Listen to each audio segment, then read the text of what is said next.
ಶುಕ್ರವಾರ ಐಸಿರಿ ಫೌಂಡೇಶನ್ ವತಿಯಿಂದ ಚಿಕ್ಕಮಗಳೂರಿನ ಮಲೆನಾಡು ವಿದ್ಯಾಸಂಸ್ಥೆಯಲ್ಲಿ ಸ್ವಾತಂತ್ರ್ಯ ದಿನಾಚರಣೆಯ ಅಂಗವಾಗಿ ಉಷಾ ಮೆಹ್ತಾ ಅವರ ಹೆಸರಿನಲ್ಲಿ ಹಮ್ಮಿಕೊಳ್ಳಲಾಗಿದ್ದ ಭಾರತ ಭಾರತಿ 3ನೇ ಕಾರ್ಯಕ್ರಮವು ಯಶಸ್ವಿಯಾಗಿ ನೆರವೇರಿತು.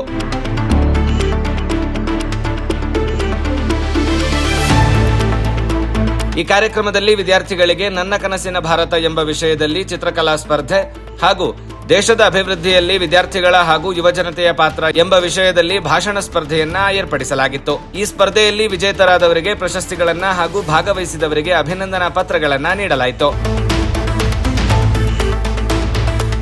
ಕಾರ್ಯಕ್ರಮದಲ್ಲಿ ಉಪನ್ಯಾಸಕಿ ನಾಗಶ್ರೀ ತ್ಯಾಗರಾಜ್ ಮಾತನಾಡಿ, ನಮಗೆ ಸ್ವಾತಂತ್ರ್ಯ ಸುಮ್ಮನೆ ಸಿಕ್ಕಿಲ್ಲ, ಲಕ್ಷಾಂತರ ಜನರ ತ್ಯಾಗ ಬಲಿದಾನದಿಂದ ಸಿಕ್ಕಿದೆ. ಅದರಲ್ಲಿ ನಮಗೆ ತಿಳಿಯದೇ ಇರುವ ಹಲವು ಸ್ವಾತಂತ್ರ್ಯ ಹೋರಾಟಗಾರರ ಪರಿಚಯವನ್ನ ಐಸಿರಿ ಫೌಂಡೇಶನ್ ಮಾಡುತ್ತಿದೆ. ಇದು ಶ್ಲಾಘನೀಯ ವಿಚಾರ ಎಂದರು. ಐಸಿರಿ ಫೌಂಡೇಶನ್ MES ಶಾಲೆನಲ್ಲಿ ಭಾರತ ಭಾರತಿ ಎಂಬ ಕಾರ್ಯಕ್ರಮವನ್ನ ಹಮ್ಮಿಕೊಂಡಿದೆ. ಇದರ ಉದ್ದೇಶವಾಗಿ ಒಂದು ಚಿತ್ರಕಲಾ ಸ್ಪರ್ಧೆ ಮತ್ತೆ ಇನ್ನೊಂದು ಭಾಷಣ ಸ್ಪರ್ಧೆಯನ್ನ ಏರ್ಪಡಿಸಿದ್ದಾರೆ. ನೋಡಿ, ಇವತ್ತು ಭಾರತ ಮುಂದೆ ವಿಶ್ವಗುರು ಆಗಬೇಕು ಅಂತೇಳಂದ್ರೆ ಇವತ್ತು ಮಕ್ಕಳಲ್ಲಿ ನಾವು ಆ ಒಂದು ವಿಶ್ವಗುರುವಿನ ಒಂದು ಕನಸನ್ನು ಬಿತ್ತಬೇಕು. ಆ ಒಂದು ನಿಟ್ಟಿನಲ್ಲಿ ಇವತ್ತು ಐಸಿರಿ ಕೆಲಸ ಮಾಡ್ತಾ ಇದೆ. ಅದಕ್ಕಾಗಿಯೇ ಚಿತ್ರಕಲೆಯಲ್ಲಿ ನನ್ನ ಕನಸಿನ ಭಾರತ ಅನ್ನುವಂಥ ವಿಷಯದ ಮೇಲೆ ಮಕ್ಕಳು ಚಿತ್ರಕಲೆಯನ್ನು ಬಿಡಿಸ್ತಾ ಇದ್ದಾರೆ.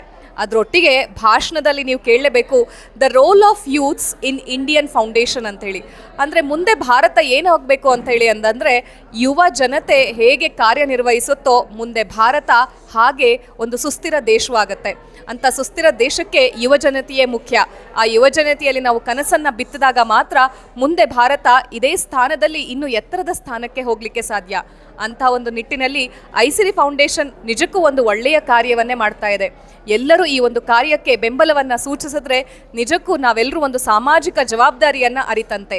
ಈ ಕಾರ್ಯಕ್ರಮದಲ್ಲಿ ಅಧ್ಯಕ್ಷರಾಗಿ TL ಅಮೋಘ ವರ್ಷ, ಮುಖ್ಯ ಅತಿಥಿಗಳಾಗಿ ಡಾಕ್ಟರ್ ವರ್ಷಾ ಗೌಡ ಹಾಗೂ ಐಸಿರಿ ಫೌಂಡೇಶನ್ನ ಅಧ್ಯಕ್ಷರಾದ ರೋಹನ್ ಭಾರ್ಗವಪುರಿ ಸೇರಿದಂತೆ ನೂರಾರು ಜನ ವಿದ್ಯಾರ್ಥಿನಿಯರು ಉಪಸ್ಥಿತರಿದ್ದರು.